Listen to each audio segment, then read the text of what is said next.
there was one moment I talk about often where you see her dealing with the press, and this French journalist who, thank God, shall live in infamy for the rest of his life, looked her in the eye and said, you know, Liza, why do people think that you're ugly?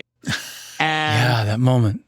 And she's sitting there with the eyelashes.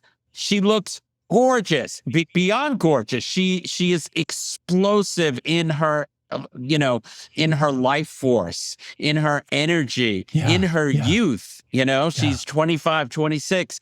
And to hear that, and then there's like a pregnant pause, and then the way she answers, which is very MGM, which is, well, it depends upon what you mean about ugly.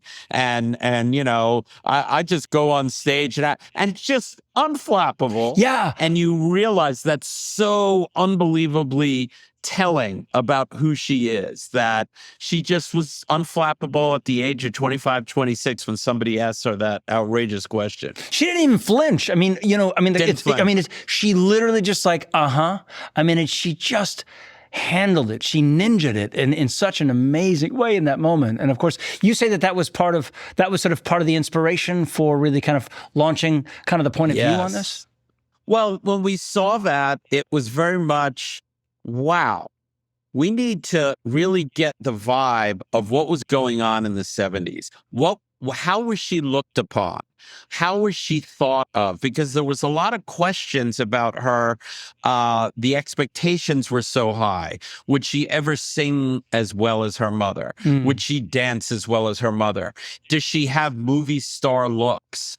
All of these questions were out there, even though she had just, won Oscar for Cabaret and won Emmy for Liza with a Z, and she was on the cover of every magazine. And I think the only thing equivalent to it today would be, Taylor Swift in terms of that. And people don't realize that in 1972, to be on the cover of Newsweek and Time the same week. Yeah, it doesn't happen. Okay, Never. It was like the president of the United States. I mean, the Pope, and that was jaw dropping. So that question and the way she answered it, we knew there was a larger story there about how people perceived her, how she had a hard time at the beginning dealing with her legacy.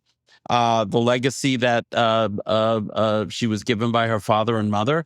So that's when it started opening up. And, there was never a question, is there a film here? Right, okay? right. We could have made 75 different films about Liza Minnelli. And I'm not joking. I can't say that about any subject we've ever done. We could have done a film just on Liza and Halston 1 month in Studio 54. That's absolute film, with tension and drama and comedy and excitement and lots of visuals.